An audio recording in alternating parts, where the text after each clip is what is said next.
Hello friends, welcome back to my channel. ಇವತ್ತಿನ ವಿಡಿಯೋದಲ್ಲಿ ನಾವು 6 ಮಂತಿಂದ 9 ಮಂತ್ವರೆಗೂ ಬೇಬೀಸಲ್ಲಿ ಏನೆಲ್ಲ ಡೆವಲಪ್ಮೆಂಟ್ಸ್ಗಳು ಆಗುತ್ತೆ ಅನ್ನೋದನ್ನು ನೋಡೋಣ. ಆಲ್ಮೋಸ್ಟು 0 to 6 ಮಂತು ನಾನು ಆಲ್ರೆಡಿ ಒಂದು ವಿಡಿಯೋ ಅಪ್ಲೋಡ್ ಮಾಡಿದ್ದೀನಿ. 6 ಮಂತ್ ಕಂಪ್ಲೀಟ್ ಆಗೋ ಅಷ್ಟೊತ್ತಿಗೆ ಪ್ರತಿ ಮಕ್ಕಳು ಕೂಡ ರೋಲ್ ಓವರ್ ಆಗಿರ್ತಾರೆ. ಇದಾದ ನಂತರ ನೆಕ್ಸ್ಟ್ ಸ್ಟೇಜ್ ಏನಿರುತ್ತೆ ಅಂದರೆ ಅವ್ರಿಗೆ ಒಂದು ಫುಡ್ ಅನ್ನೋದನ್ನು ನಾವು ಸ್ಟಾರ್ಟ್ ಮಾಡ್ಕೊಳ್ತೀವಿ. ಹಾಗೆಯೇ ಅವರಲ್ಲಿ ಏನೆಲ್ಲ ಬದಲಾವಣೆಗಳು ಆಗುತ್ತೆ ಅನ್ನೋದನ್ನು ಈ ವಿಡಿಯೋದಲ್ಲಿ ನೋಡೋಣ. ಫಸ್ಟಿಗಾಗಿ ಅವರು ಈ ರೀತಿ ಕಾಲನ್ನು ಬಾಯಲ್ಲಿ ಇಡ್ತಾ ಇರ್ತಾರೆ.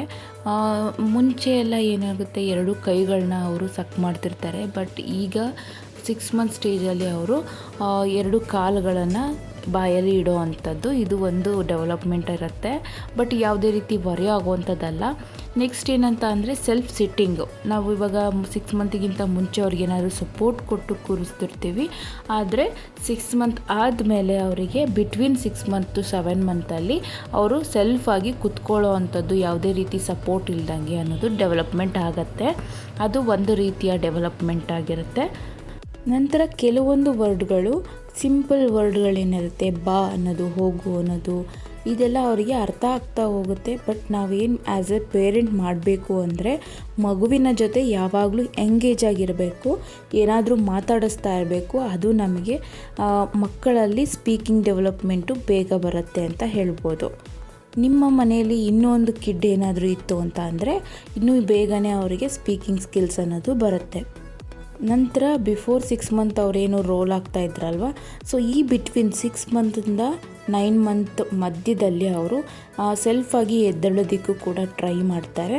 ಯಾವುದಾದ್ರೂ ವಸ್ತುವನ್ನು ನೀವು ಅವ್ರಿಗೆ ಕೈಗೆ ಸಿಗುವಂಥ ಜಾಗದಲ್ಲಿ ಇಟ್ಟಾಗ ಅವರು ಅದನ್ನು ತಗೊಳ್ಳೋದಕ್ಕೆ ಪ್ರಯತ್ನನ ಪಡ್ತಾರೆ ಅಂತ ಹೇಳ್ಬೋದು.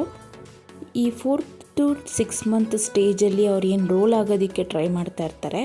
ಅದಾದ ನಂತರ ಈಗ 6 ಮಂತ್ ಆದ ನಂತರ ಅವರು 2 ಕಡೆ ರೋಲ್ ಆಗೋದನ್ನು ಕಲ್ತಿರ್ತಾರೆ ಅಂತ ಹೇಳ್ಬೋದು. ಕಲ್ತ್ಕೊಂಡು ಅದನ್ನು ಮಾಡ್ತಾ ಇರ್ತಾರೆ. ಈ ಒಂದು ಸ್ಟೇಜಲ್ಲಿ ನಾವು ತುಂಬಾ ಅಲರ್ಟ್ ಆಗಿರಬೇಕು. ಈಗ 6 ಮಂತ್ಗಿಂತ ಮುಂಚೆ ಒಂಥರ ಇರುತ್ತೆ. ಸೊ ಅವ್ರು ಏನೋ ಒಂದು ಕಡೆ ಮಲಗಿರ್ತಾರೆ, ಅದನ್ನು ನಾವು ಫೀಡಿಂಗ್ ಮಾಡ್ತಾ ಇರ್ತೀವಿ, ಆ ರೀತಿ ಇರುತ್ತೆ. ಆದರೆ 6 ಮಂತ್ ಆದಮೇಲೆ ನಮಗೆ as A parent, as A mother ಒಂದು ಬಿಗ್ಗೆಸ್ಟ್ ಟಾಸ್ಕ್ ಅನ್ನೋದು ಸ್ಟಾರ್ಟ್ ಆಗೋದು. ಅವರು ಒಂದು ಕಡೆ ಇರೋದಿಲ್ಲ, 2 ಕಡೆ ರೋಲ್ ಓವರ್ ಅವ್ರು ಕಲ್ತಾದ ನಂತರ ನಾವು ತುಂಬಾ ಅಲರ್ಟ್ ಆಗಿರಬೇಕು. ಅದಾದ ನಂತರ ಈ ಒಂದು ಸ್ಟೇಜ್ ಏನಿದೆ 6 ಮಂತ್ ಟು 9 ಮಂತು, ನಾವು ಮಾತಾಡೋದೆಲ್ಲ ಅವರಿಗೆ ಚೆನ್ನಾಗಿ ಅರ್ಥ ಆಗ್ತಾ ಇರುತ್ತೆ. ಗ್ರ್ಯಾಬಿಂಗ್ ಅನ್ನೋದು ಇರುತ್ತೆ. ಹಾಗಾಗಿ ಅವ್ರ ಜೊತೆ ನಾವು ಯಾವಾಗಲೂ ಎಂಗೇಜ್ ಆಗಿರಬೇಕು. ಅವರು ಕೂಡ ಎಂಗೇಜ್ ಆಗಿರೋದನ್ನೇ ಇಷ್ಟಪಡ್ತಾರೆ.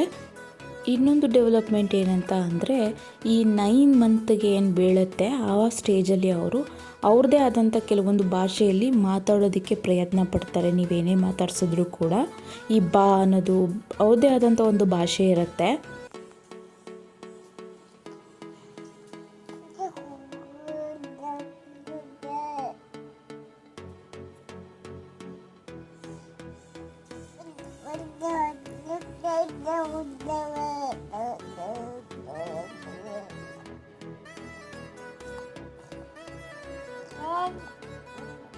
Hi, Laddu. Hi. Hi. Say hi.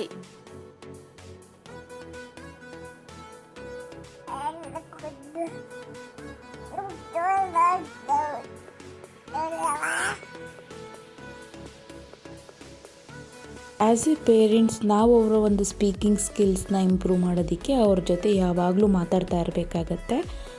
ಕೆಲವರು ಥಿಂಕ್ ಮಾಡ್ಬೋದು ಅವ್ರಿಗೆ ಏನು ಅರ್ಥ ಆಗತ್ತೆ ಅಂತ. ಅದು ದೊಡ್ಡ ತಪ್ಪಾಗಿರುತ್ತೆ. ನಾವು ಏನೇ ಮಾತಾಡಿದ್ರೂ ಕೂಡ ಒಂದು ಗ್ರ್ಯಾಬಿಂಗ್ ಪವರ್ ಅನ್ನೋದು ಕಿಡ್ಸಲ್ಲಿ ಇರುತ್ತೆ. ನಾವು ಇವಾಗ ಮಾತಾಡಿಸ್ತಾನೆ ಅವರಿಗೆ ಒಂದು ಕಮ್ಯುನಿಕೇಷನ್ ಅನ್ನೋದು, ನಮ್ಮ ಲ್ಯಾಂಗ್ವೇಜ್ ಅನ್ನೋದು ಅವ್ರಿಗೆ ಅರ್ಥ ಆಗ್ತಾ ಹೋಗುತ್ತೆ, ಬರ್ತಾ ಹೋಗುತ್ತೆ.